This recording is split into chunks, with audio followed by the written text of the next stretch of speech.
केसी त्यागी जी ने बतौर प्रवक्ता जो है रिजाइन किया है। आप कैसे इस फैसले को देखिए, उन्होंने निजी कारणों का हवाला दिया जो अभी मैंने मीडिया में खबरें देखी हैं। मेरा टिप्पणी करना उचित नहीं होगा, एक दल का आंतरिक मामला है। त्यागी जी ने निजी कारणों से दिया, लेकिन इतना तो मैं जानता हूं कि उनके साथ काम भी किया है कई फोरम पर, खास करके पैलेस्टीनियन फोरम पे हम लोग साथ मिलते रहे हैं। हमारा एक सा स्टैंड है, ये हमारी पार्टी का स्टैंड है, और लगभग कमोबेश वो वही चीज़ें बोलते हैं इन मुद्दों पर जो गांधी नेहरू के टाइम से या लोहिया जी का विचार था। अब अगर उसको उससे किसी को गुरेज हुआ हो, मैं उसमें तह में नहीं जाना चाहता, लेकिन एब्सोल्युटली अगर निजी कारणों से वो दिया तो उनका वो फैसला है। सर, एक नोटिफिकेशन आया इलेक्शन कमीशन का, क्योंकि हरियाणा में चुनाव होने हैं, जम्मू कश्मीर में होने हैं, तारीखों में बदलाव हुआ। बीजेपी की तरफ से पहले एक पत्र भी दिया गया था। आप इसको मानते हैं कि क्या एक जेन्युइन ये जो हुआ नोटिफिकेशन वो जेन्युइन है, या इसके पीछे भी कुछ ना कुछ मैं राजनीतिक। इलेक्शन कमीशन पर तो टिप्पणी करने से अब इनकार कर रहा हूँ। अगर बीते कुछ वर्षों में किसी एक संस्था की गरिमा आ, में एवलांस लगातार हुआ है तो उसमें इलेक्शन कमीशन है। अब क्या कहूँ, मैं तो बार बार कहता हूँ, शेर सुना देंगे फिर इस पर भी कोई ना कोई। तो किरदार में वजन बढ़े, ये हमारी उम्मीद होनी चाहिए, लेकिन वजनी शेर सुनाए इसके लिए भी, और ये भी बताएं कि ऐसा पिछली कितनी बार हुआ है, कितने बार विपक्ष के दलों ने जब कहा है तो उस पर तवज्जो दी गई है। क्योंकि इलेक्शन कमीशन का काम है आर्टिकल 324 के तहत ये free and fair election conduct करना।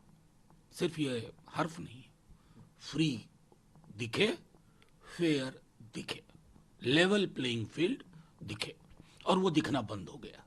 सर, मलयालम इंडस्ट्री में काफ़ी उथल पुथल चल रही है, आरोप प्रत्यारोप चल रहे हैं।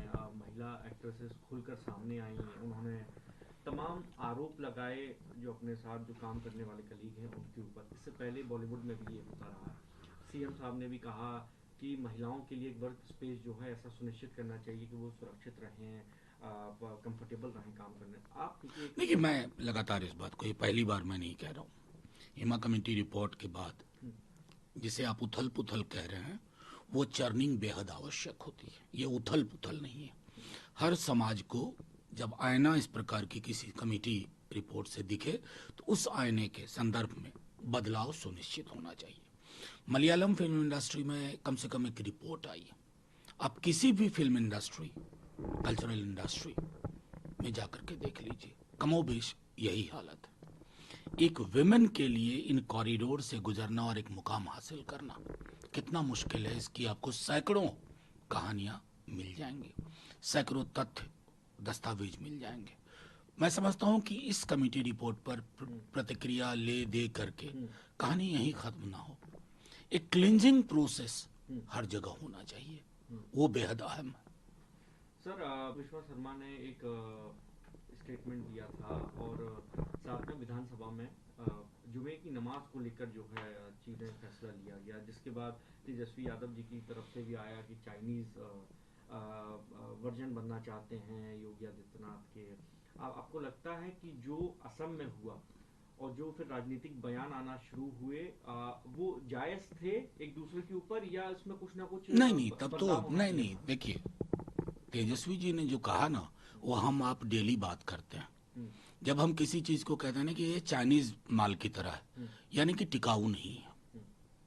आप देखिए, मैं सैकड़ा उदाहरण बीजेपी के लोगों का, ये फलाना चीज चाइनीज उपयोग मत करो, ये टिकाऊ नहीं होता है। उस संदर्भ में उन्होंने एक बात कही, और संदर्भ क्या था? संदर्भ था डॉग विसिल पॉलिटिक्स, ध्रुवीकरण की राजनीति। और जहां तक रही बात शब्दों की गरिमा की, तो मैं तो कहूंगा भैंस मंगलसूत्र मुजरा को कहां रखते हैं?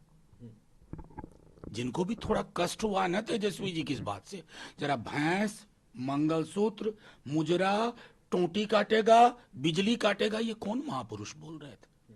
मैं नहीं बोल रहा था, तेजस्वी जी नहीं बोल रहे थे, ये देश के माननीय प्रधानमंत्री जी की जुबान है। तो वो कहते हैं ना, जब कभी दूसरों पर तबसरा कीजिए, सामने आईना रख लिया कीजिए। एक आखिरी सवाल ले लेते हैं। महाराष्ट्र में प्रोटेस्ट हो रहा है, जो स्टैचू गिरा उसके खिलाफ जो है अब आवाज उठाई जा रही है। उधर फडणवीस जी कह रहे हैं कि ये लोग नेहरू जी ने कब लाल किले से खड़े होकर शिवाजी जी के बारे में जो है चर्चा की या उनके बारे में कोई वाकया कही। कांग्रेस पार्टी से भी पूछे इस बारे में, और ये जो प्रोटेस्ट कर रहे हैं वो गलत। नहीं, फडणवीस साहब को आप बड़ा कोट कर रहे हैं, बहुत परेशान चल रहे हैं वो अपनी पार्टी में, बहुत परेशान है, उनके हाथ से सब कुछ निकल गया है।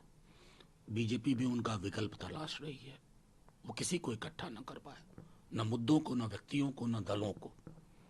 रही बात शिवाजी महाराज की, शिवाजी महाराज को सिर्फ माल्यार्पण से नहीं होता फडणवीस साहब, शिवाजी महाराज की पूरी जिंदगी देखिए। और ये जो प्रोटेस्ट है ना, ये करप्शन के खिलाफ है।